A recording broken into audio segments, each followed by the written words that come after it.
स्वागत है आपका इस वीडियो में जहां मैं आपको जावास्क्रिप्ट वेरिएबल्स डिक्लेयर करने के 3 कीवर्ड्स वेर, लेट और कॉन्स्ट के बारे में डिटेल में बताऊंगा। वेर, लेट और कॉन्स्ट के बारे में जानने से पहले हम देखते हैं कि जावास्क्रिप्ट में स्कोप क्या होता है। किसी भी वेरिएबल के स्कोप का मतलब होता है कि वो वेरिएबल हमारे कोड के कौन से पार्ट में यूज कर सकते हैं। जैसे कि अगर हमने किसी वेरिएबल को किसी फंक्शन के अंदर डिक्लेयर किया है तो उस वेरिएबल को हम सिर्फ उस फंक्शन के अंदर ही एक्सेस कर सकते हैं। इसे कहते हैं फंक्शनल स्कोप या लोकल स्कोप वेरिएबल। और अगर हमने किसी वेरिएबल को फंक्शन के बाहर डिक्लेयर किया है तो उस वेरिएबल को हम पूरे कोड में एक्सेस कर सकते हैं। इसे कहते हैं ग्लोबल स्कोप वेरिएबल। जैसे कि इस एग्जांपल में वेरिएबल 1 एक ग्लोबली स्कोप वेरिएबल है तो हम उसे हर जगह एक्सेस कर पाएंगे, पर वेरिएबल 2 एक लोकली स्कोप वेरिएबल है तो हम उसे उस फंक्शन के बाहर एक्सेस नहीं कर पाएंगे। अब समझते हैं वेर कीवर्ड से डिक्लेयर किए गए वेरिएबल्स के बारे में। वेर कीवर्ड से डिक्लेयर किए गए वेरिएबल्स फंक्शनली स्कोप्ड होते हैं, मतलब हम उन्हें पूरे फंक्शन में यूज कर सकते हैं। इसके साथ ही हम उन्हें रीडिक्लेयर और रीइनिशियलाइज भी कर सकते हैं। जावास्क्रिप्ट में एक कॉन्सेप्ट होता है जिसका नाम होता है होस्टिंग, और होस्टिंग की वजह से हम वेर वेरिएबल्स को डिक्लेयर करने से पहले ही उन्हें यूज कर सकते हैं, पर तब तक उनकी वैल्यू अनडिफाइंड होती है। अब होस्टिंग की डिटेल्ड एक्सप्लेनेशन आपको एक सेपरेट वीडियो में हमारे चैनल पर मिल जाएगी, तो आप जल्दी से हमारे चैनल को सब्सक्राइब कर लीजिए एंड बेल आइकन को दबा लीजिए ताकि आपको नोटिफिकेशन मिल सके जब भी हम नया वीडियो अपलोड करें।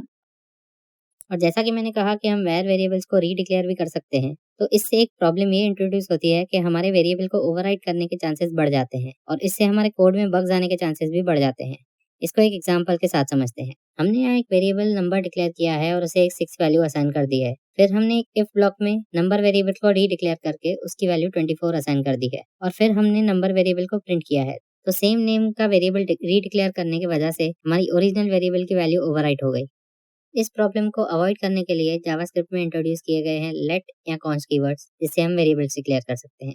तो अब हम बढ़ते हैं लेट और कॉन्स्ट की तरफ। अब लेट और कॉन्स्ट समझने से पहले हम देखते हैं कि जावास्क्रिप्ट में ब्लॉक क्या होता है। जावास्क्रिप्ट में ब्लॉक का मतलब होता है ऐसा कोड जो कर्ली ब्रेसेस के अंदर आता हो, जैसे कि if, else, for, function, while, switch etcetera, ये सारे ब्लॉक्स होते हैं। ऐसे ही हम अगर कहीं भी कर्ली ब्रेसेस यूज करते हैं तो वो एक ब्लॉक बन जाता है। अब समझते हैं लेट कीवर्ड के बारे में। लेट कीवर्ड ES6 में इंट्रोड्यूस किया गया था।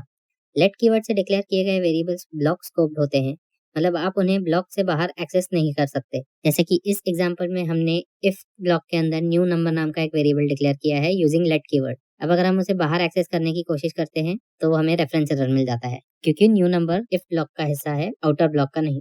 लेट वेरिएबल्स में होस्टिंग कुछ अलग तरीके से काम करती है, इसलिए हम लेट वेरिएबल्स को डिक्लेयर करने से पहले यूज नहीं कर सकते। ऐसा करने पर हमारा कोड रेफरेंस एरर थ्रो करता है। वेर वेरिएबल्स की तरह ही लेट वेरिएबल्स को भी रीइनिशियलाइज किया जा सकता है, पर इन वेरिएबल्स को वेर वेरिएबल्स की तरह सेम ब्लॉक में रीडिक्लेयर नहीं किया जा सकता। अगर हम लेट वेरिएबल को सेम कोड ब्लॉक में रीडिक्लेयर करने का ट्राई करते हैं तो हमारा कोड सिंटैक्स एरर थ्रो करता है। तो इससे हमने जो वेर वेरिएबल्स में ओवरराइटिंग की प्रॉब्लम देखी थी वो सॉल्व हो जाती है। तो इसका एक एग्जाम्पल देख लेते हैं। अब मैं यहाँ एक लेट वेरिएबल डिक्लेयर करता हूँ नंबर, और अगली लाइन पे मैं उसे रीडिक्लेयर करने की कोशिश करता हूँ। तो जैसा कि आप देख सकते हैं मुझे मिल जाता है सिंटैक्स एरर। और अगर मैं सेम नेम का वेरिएबल एक इफ ब्लॉक में रीडिक्लेयर करता हूँ तो जावास्क्रिप्ट कोई एरर थ्रो नहीं करता, क्योंकि इस वेरिएबल का स्कोप हमारे पहले वाले वेरिएबल के स्कोप से अलग है, और स्कोप अलग होने की वजह से ही ये हमारे पहले वाले वेरिएबल को ओवरराइड भी नहीं करता। तो हमारी प्रॉब्लम सॉल्व हो जाती है।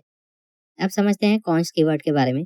कॉन्स्ट कीवर्ड भी लेट कीवर्ड की तरह ही ES6 में इंट्रोड्यूस किया गया था, और लेट कीवर्ड की तरह ही कॉन्स्ट कीवर्ड से भी डिक्लेयर किए गए वेरिएबल्स ब्लॉक स्कोप होते हैं, और इनमें होस्टिंग भी लेट कीवर्ड की तरह ही काम करती है, यानी कि हम इन्हें डिक्लेयर करने से पहले यूज नहीं कर सकते। ऐसा करने पर हमारा कोड रेफरेंस एरर थ्रो करता है।